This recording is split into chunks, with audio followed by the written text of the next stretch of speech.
안녕하세요. 자산관리 이 대표입니다. 전세 사기 요즘 너무 많죠. 전세 사기를 방지하는 방법 요거 하나만 알아두시면 평생 써먹으실 수 있으실 겁니다. 바로 한번 가보시도록 하시죠. 자, 우선 전세 사기를 방지하기 위해서는 기본적인 조건들이 좀 있습니다. 우선 주변 시세를 파악하시는 게 매우 중요합니다. 우리가 보통 깡통 전세라고 하잖아요. 깡통 전세는 말 그대로 실제 전세 가격이 해당 주택 가격보다 높아지는 현상을 이야기하는 거거든요. 만약에 주택이 경매로 넘어갈 경우에는 보증금을 떼일 수 있다는 가능성을 꼭 체크해 보시기 바라겠습니다. 시세 확인하는 간단한 방법은 국토교통부의 실거래가 공개 시스템을 보시면 되시고요. 그 이외에도 한국부동산원이라든지 네이버 부동산 등을 통해서 시세를 확인하실 수가 있으십니다. 두 번째로는 건축물 대장을 확인하는 겁니다. 정확한 소재지와 면적, 소유자 등을 체크하는 건데요. 만약에 해당 건축물이 위반 건축물의 경우에는 대출이 불가한다던가 주택임대차보호법의 보호를 못 받는 경우가 발생하기 때문에 두 번째도 꼭 체크를 해주셔야 됩니다. 위반 건축물을 확인하는 방법은 정부24 홈페이지에서 확인이 가능합니다. 정부24 홈페이지에 보시면 사이트 메인에 건축물 대장 열람이라고 하는 버튼이 있습니다. 해당 버튼을 클릭하시고 건축물 소재지를 입력하신 이후에 민원 신청 후 확인을 누르시면 간단하게 조회가 가능하실 겁니다. 세 번째로는 등기부 등본을 확인하시는 겁니다. 대법원 판례에서 한번 나온 것 같은데요. 실제 등기부 등본을 확인하지 않고 어떻게 보면 사기죠? 사기를 당해서 엉뚱한 사람한테 송금을 했는데 그 돈을 못 받는 피해가 있었던 기사를 본 적이 있는데요. 대법원에서는 피해자의 손을 들어주지 않았습니다. 다시 말해서 부주의했다는 건데요.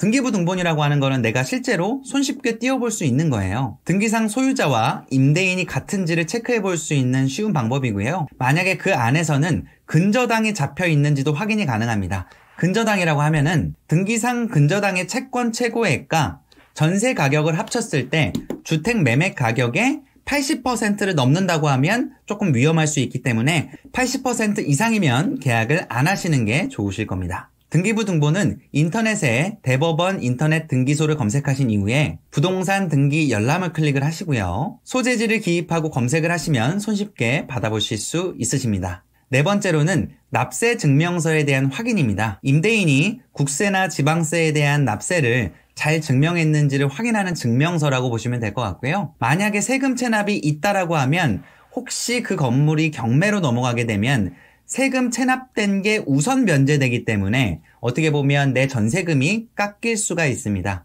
그리고 다섯 번째는 임대인과 공인중개사에 대한 확인입니다. 사실 계약을 하실 때 임대인 신분증 이렇게 보는 작업들을 진행을 하는데 의외로 이거 대충대충 보시는 분들 있으시거든요. 꼭 신분증상의 얼굴과 사진, 이름과 해당 사람의 얼굴이 매칭이 잘 되는지 꼭 체크해 주셔야 되고요. 공인중개사 중에 미등록되어 있거나 업무 중지 중인 공인중개사를 확인하는 방법이 있습니다. 국토교통부의 부동산 관리 시스템이라는 곳에서 들어가 보시면 해당 부동산 공인중개사에 대해서 조회하실 수가 있으니까 요것까지도 한번 체크해 보시면 좋을 것 같은데, 사실 어떤 동네에 좀 오랫동안 거주하고 있는 부동산이라고 하면 이 부분은 크게 염려는 안 하셔도 될 것 같습니다. 자, 그 다음은 전세 계약 이후에 하셔야 되는 일들인데요. 이것까지 하셔야 전세 보증금을 완벽하게 방어하실 수 있으십니다. 자, 첫 번째로는 전입신고를 하는 겁니다. 전입신고라는 거는 말 그대로 내가 해당 거주지에 거주를 한다는 거를 신고를 한다는 건데요. 이거는 대항력 확보의 목적으로 반드시 해주셔야 되는 부분이고요. 신고 기간은 거주지로 이사한 이후부터 14일, 2주 이내에 신청을 꼭 해주셔야 됩니다. 전입신고는 두 가지 방법으로 가능해요. 아까처럼 정부24에 검색을 해서 사이트에서 전입신고라는 검색을 해서 정보 기입 이후에 신청을 해주시는 방법이 있고요. 가까운 동사무소에 방문을 해주셔서 임대차 계약서와 신분증을 지참을 하셔서 전입신고를 오프라인으로 해주실 수 있는 방법도 있습니다. 두 번째로는 확정일자를 받는 건데요. 전월세 임대차 계약서를 작성하시게 되면 확정일자를 받으실 수가 있습니다. 정해진 건 없지만 확정일자를 받는 대로 우선 변제권이 실행이 되시기 때문에 계약서를 작성하셨다라고 하면 바로 확정일자를 받아주시는 게 매우 중요합니다. 세 번째로는 주택 임대차에 대한 계약 신고를 하는 겁니다. 임대인과 임차인이 계약 체결한 이후에 한 달 이내에 신고가 가능하고요. 신고 주택은 주거 목적이면 다 가능합니다.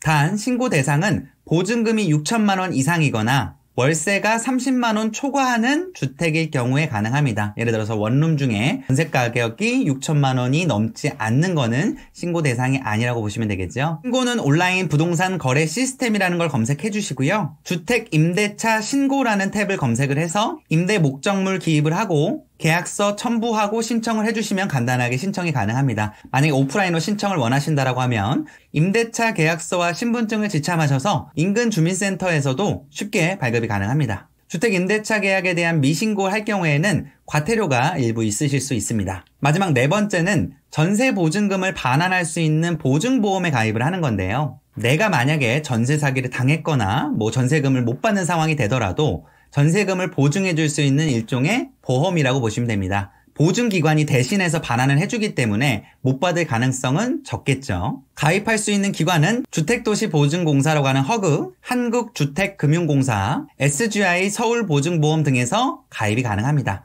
자, 정리 한번 해볼까요? 부동산 전세 사기를 안 당하기 위해서는 첫 번째, 주변 시세보다 너무 전세금이 높거나 하지 않는지를 체크를 해보시는 거. 네이버 부동산이라든지 국토교통부 홈페이지 통해서 조회가 가능하다고 말씀드렸죠.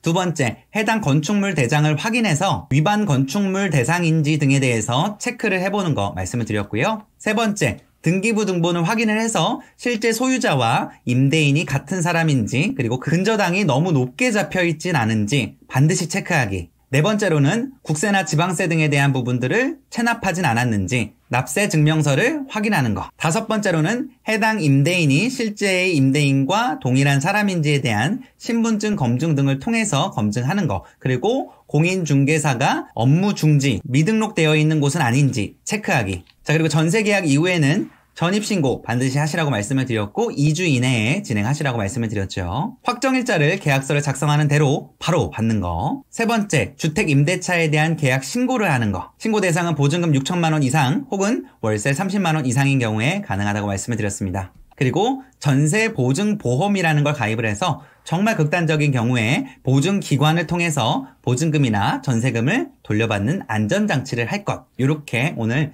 전세 사기 당하지 않는 법들에 대해서 간단하게 정리를 해봤습니다. 궁금하신 내용들이 추가로 있으시다고 하면 댓글로 달아주시고요. 오늘 영상이 도움이 되셨다고 하면 좋아요 버튼만 눌러주시면 영상 제작에 큰 힘이 됩니다. 오늘도 제 영상 시청해주셔서 감사합니다. 고맙습니다.